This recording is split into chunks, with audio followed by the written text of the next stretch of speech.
Hey, Carl, let's say aloha to Ben Minicucci, CEO of Alaska Airlines, and Peter Ingram, the CEO of Hawaiian Airlines, joining us from Honolulu this morning.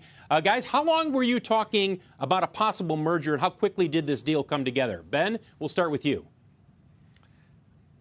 Thanks, Phil, and good morning. We were talking about this early in 2023. The idea started, we started working on it. And we went through several months of diligence with our board and advisors, and I approached Peter a few months ago with the offer. That's how it kind of unfolded. And Peter? Yeah, as Ben said, he came to me a few months ago. We took the initial proposal.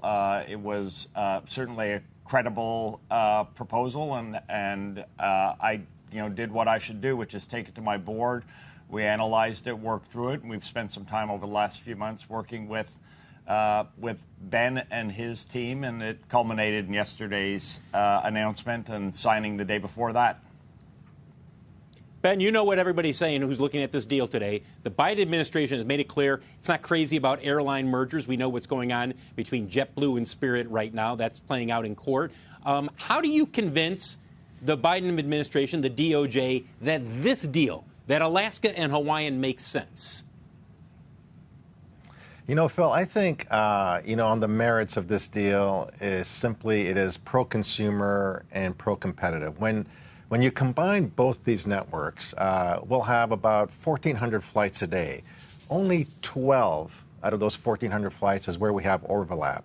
And then you have an expanded domestic platform, an expanded international platform for our customers on the West Coast and for our residents in Hawaii. So if you think of someone living in Honolulu, they will have 3 times the options and the destinations to fly out of Honolulu than they do today. So this is definitely pro-consumer.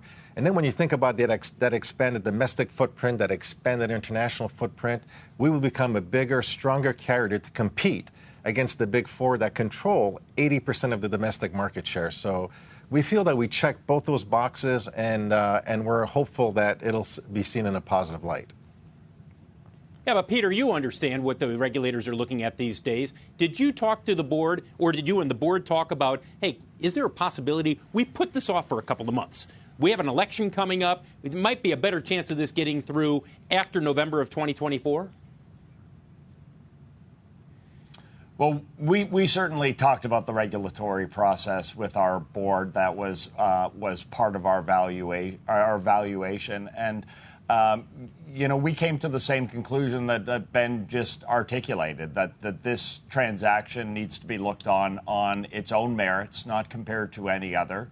That it is pro-consumer, that we're giving more options to travelers to Hawaii. There's really not a lot of overlap, and the route networks are very complementary here. We're relatively small players in the industry. So I think when you take a look at it in the correct context, you'll see that this is a deal the regulators should look at favorably.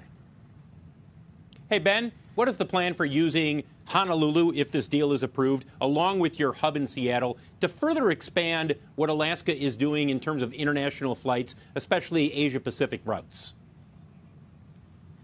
Well, Phil, we're really excited. Honolulu becomes our second largest base behind Seattle. And, Hawaiian Airlines, I deeply respect and admire what they've done, throughout the last decade. They've built a phenomenally strong base out of Honolulu.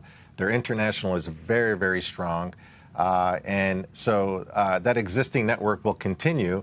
But as they acquire 787s, as the 787 fleet comes into play, that'll give us a lot of options on where to put the 787s. Either continue to grow Honolulu or position them in our hubs of strength on the West Coast. So very exciting for us as we get into the international domain.